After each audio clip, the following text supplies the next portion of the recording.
A lot of news has been flying around regarding transfers. A lot of transfer talk that is happening. I know January is still far, and January is not something that we really depend on. But Newcastle, probably for them, it's the biggest window in years together. I can say, there'll be a lot of changes. So, Adam, I'll start with you. In terms of the window coming up in January, that would dictate how good Newcastle's season will be.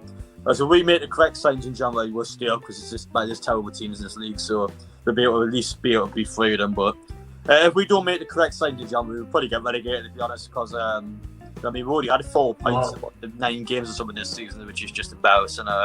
Newcastle need to make sure we get about probably between 10 to 15 points in the January window, and afterwards we'll make the correct signs, we'll be able to stay up. But it depends, though. We need to spend the money in January. We need to get some of these players in because the team at the minute is it's got its heads just above the water. It's a very buoyant time for those players. Yeah, and I totally get that, but because Newcastle defensively are woeful, right? Simply put, at least they've not really been close to what a Steve Bruce side would be, technically. But yeah, then talking about that, I think some easy players are out there to get. Maybe James Tarkowski. I know that he's on a free. He would be a decent bet because someone who's had Premier League experience, is experienced enough generally, and is a strong defender. Probably defensively, something that you might want to show up. That basically we cannot, kind of concede goals. Maybe in central defensive midfield, I don't know. James Ward-Prowse, maybe a central midfielder, may move from Southampton. I don't know. I know that he's kind of the main guy at Southampton, but I think money talks. He's been linked, if I'm not wrong. Also, there are other English players like Lingard been linked as well. But I think for me again, it's more about shoring up the midfield and the defense. Adam, correct me if I'm wrong, but would you agree with that? Because I don't think goal scoring is an issue, but it's not as much an issue as midfield and defense, right? Well, just look at the stats in the Premier League. It just proves everything. Newcastle are the highest scoring teams, but concede the second most amount of goals. So just answer the question for you there, mate. Yeah, because I think again, just Viola in the chat mentioned about Hazard. Hazard has been linked today. ESPN has gone on record saying that Newcastle and Chelsea want Eden Hazard.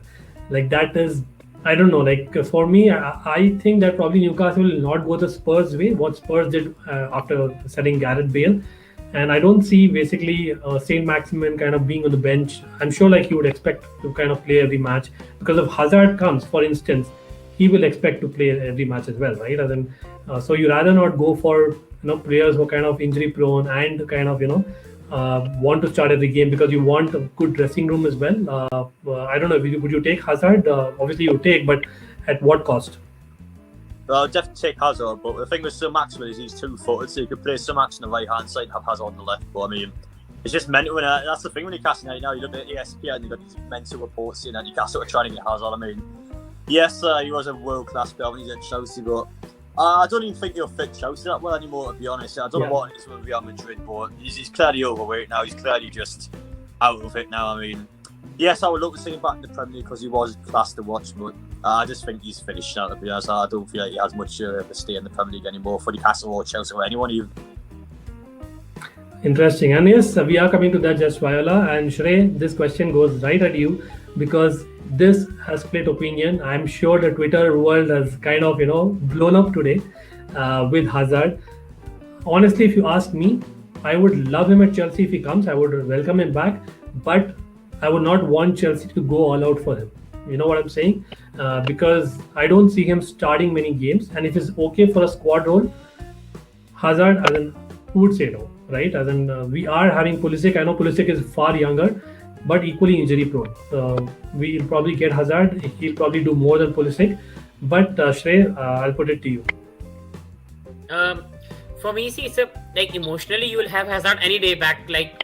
He's the big soul of Chelsea for the last 7 years. Where he's got is you have to say one of the most talented player I've watched as a Chelsea fan, because when you used to see him on the pitch and the talent that the boy had, it was just beautiful to watch him. Even neutrals, even rival fans, even if you put a rivalry aside, he was one of the most beautiful player to watch. But if we come to finances part of it, and the problem is that we have got Hakim Ziyech, who we brought for £35 million. Then we have Christian Pulisic, who we brought for £55 million. We already have Callum Hudson-Odoi. We already have got Kai Havertz. We play a 3-4-3 formation where Kai can even play on the right, Mount can play on the right, and paying his 300 to 400k wages and getting him here, he's already sadly to say, it's his mistake. He went there overweight. He has got injuries. Carlo Ancelotti has just come and said that I'll prefer other players over Hazard. It's not like he's injured. I'll prefer someone else, and this is damning for a Carlo Ancelotti who is known to manage players so well. I've never seen Carlo being so rude to any player, and he's worrying that because Zidane was a big fan of Hazard, so Zidane never came publicly. But this statement just shook me away that why has he come and said this about Hazard, and overall, does he suit aside a 29, 30-year-old player who is injured? If you put emotion aside, see, for emotion, I'll have him back at any day. But let's put that Eden Hazard name away and let's say it's some ABC name, any name. He's 29-year-old, he's injury prone, he's going to cost 400k wages. Already some fans are frustrated with Saul Niguez, whereas I think we should give him time. But some fans are already being so frustrated and negative towards him. Hazard, if he comes there and does not score in 4-5 games, you know the Chelsea fan base, and it will never work here. Interesting. Yes, I think definitely, Chelsea perspective also thinks that it won't happen. Again, we never know. Never say never, like they say, right? But yeah, then sticking to Shrey, because another news which has come quickly is basically Thiago Silva. Now I know already contract talks have been ongoing forever between Rudiger and the club, Christensen and the club. But Thiago Silva supposedly emotionally wanting to return to Fluminense, if I'm not wrong, where he kind of started or made his name really. Surprising, because I think we all know Thiago Silva and his family love Chelsea, adore Chelsea.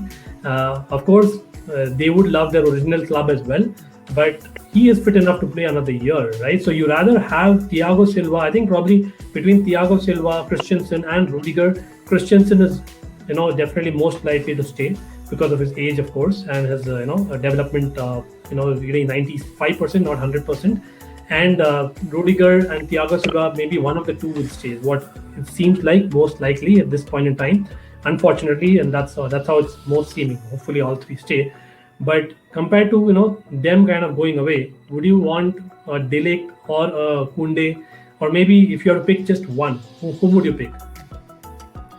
I think the emergence of Trevoh Chalobah has been something that's removed a big headache in front of Chelsea board, because see, Thiago Silva going is going to hurt everyone. See, if you ask me, I want him to stay. I think 100% Chelsea fans want him to stay, and he is fit right now to play. He's showing a level where sometimes it's not important to have a pace. It's important to have a defensive awareness, where I have to be, which position I have to be. But the problem with Thiago Silva is that if his heart is set to go towards his hometown, you cannot blame him. Like, he's on the last legs of his career, 2 years, 3 years max, and he wants to go there. But the thing is that, do I want him to stay? 110%. I and every Chelsea fan would want him to stay. But is it a disaster that will he leave? No. We have got Andreas Christensen. Cesar Azpilicueta can debutize as a back three. Trevoh Chalobah can be there. We have been linked with Jules Kounde. Still, we are not sure is Rudiger going to stay or not. And with Rudiger is there, we have got Andreas Christensen, Cesar Azpilicueta, Trevoh Chalobah. Even we have got some loanies who are really impressing up there. We are after Jules Kounde. I think it's not going to hurt us in the way, because Chelsea, Trevoh Chalobah's appearance has just vanished anything. It's also put pressure on Thiago Silva to play at his best, because everyone knows that if I start performing bad, Trevoh Chalobah can take my place. And I think his emergence to the Chelsea team, I think it's vanished any fears that next year without Thiago Silva we could struggle. Very well said. Definitely. Again, let's see what happens. It's really an interesting topic. I know a lot of talk on Twitter, but again, I think it was basically Patrick and a couple of people that I know of. They kind of highlighted the fact that we should just celebrate about, I know we are seeing Adam kind of definitely not liking the fact that Jamal Lascelles is there. We have great defenders. Let's just celebrate the fact that we have them, and we are champions of Europe, and we are top, in the league right now. Let's see what happens. Just leave it for the best. But yes, if you are liking the stream, do smash that like button and subscribe, and do check out the description.